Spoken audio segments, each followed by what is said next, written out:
This information you are about to hear and perhaps view.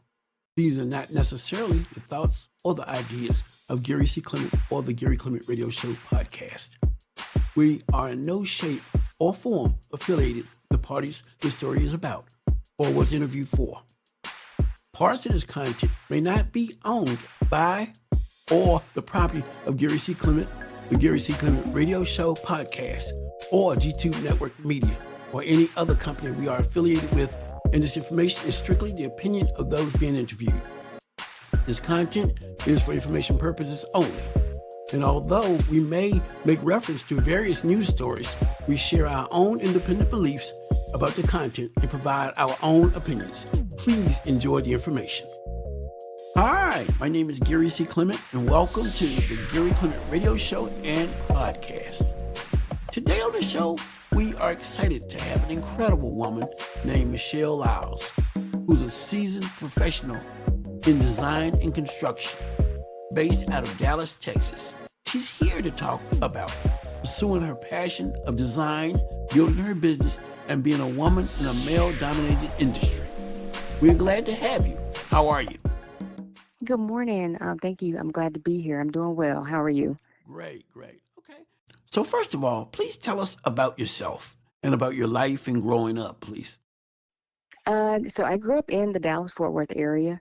My parents weren't into construction at all. My dad is an artist, so I think that I kind of gravitated towards the arts pretty early on. So I remember, winning art competitions in elementary school and just trying to find the best way to pursue implementing my design and desire for art. And so when I went to high school, they were offering at the time the college courses for learning CAD drafting. So we had a drafting tables, and our instructor kind of gave us and showed us the ropes on how to design a house.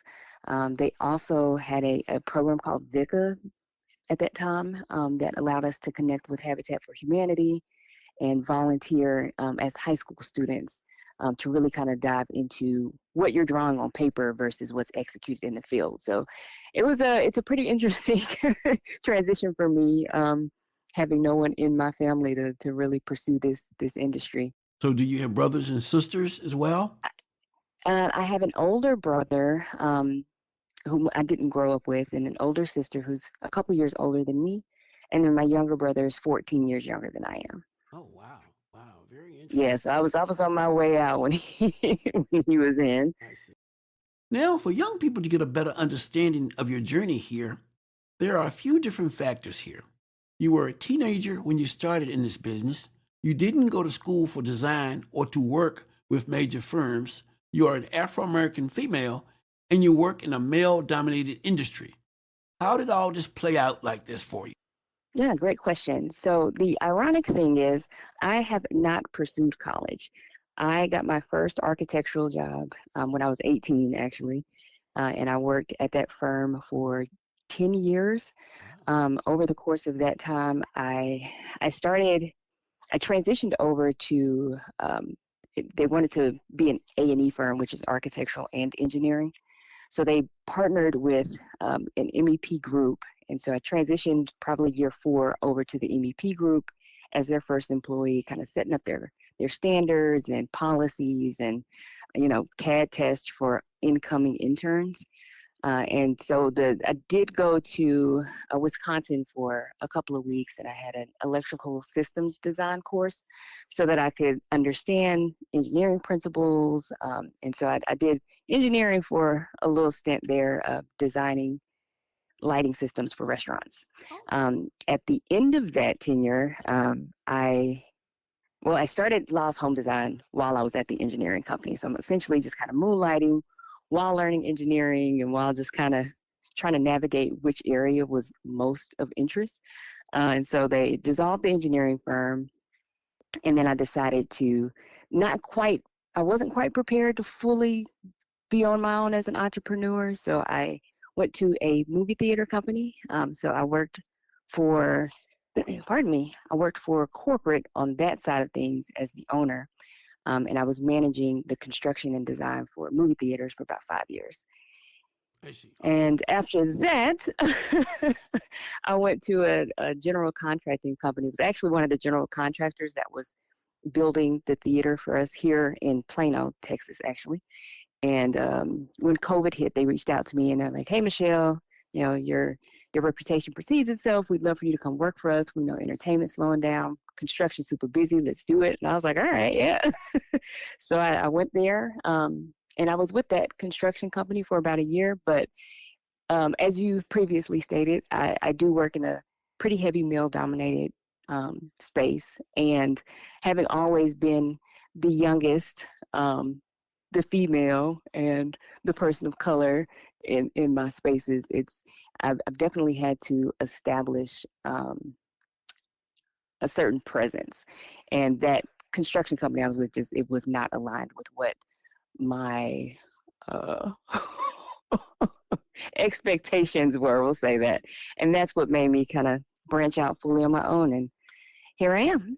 Although you were able to do something like this for a career where you've made plenty of money and had an opportunity to work on all kinds of projects without education, formal education in a school, if you could share with our audience the importance of being able to have college as a backup or whatnot in pursuing a career like this. I will say I have had to work my butt off. And having trained people fresh out of college, I think because this is my 20th year in the industry now. So over the course of that time, you don't know what you don't know. And what they teach in college isn't always exactly what it is hands on, but I would absolutely recommend anybody that's interested in getting into design, architectural design, or construction, definitely, I think it would be worth the effort to go to college, get that continued education courses. I've never met anyone else similar to my situation. So I think Mhm. I don't know. There was a barrier there that was non-existent for me. Right. You definitely have a book of material here that you could actually teach in a classroom. You could sell on a bookshelf. This is definitely an incredible story. What are your thoughts about a book? I started writing. I'm nowhere near completion, but I definitely it's so many things have transpired. I've had so many different experiences. It's way too much to cover on this conversation, but I just my goal has always been to inspire others and offer some sort of mentorship to anyone that just knows who I am or anything about what it is that I do, even if I never meet them personally. So anything that I can do in my lifetime to encourage someone else or just kind of show that there are multiple ways to achieve different goals, and just encourage people to keep pushing for what they want and what they desire out of their life. I see. Now, please talk a little bit about balancing your life and career along with having a family, the stress, the challenges you face in trying to pull it all together. Well, I am a mom of two, so trying to maintain an entrepreneurship, a growing space, and manage children can be a little bit challenging. So it's definitely work-life balance.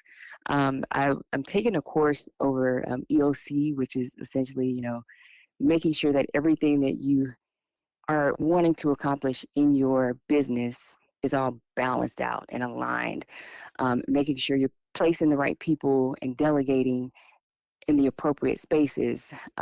So it's really just finding, for me, it's been finding people that fit correctly in the right space to ensure that I continue my successes.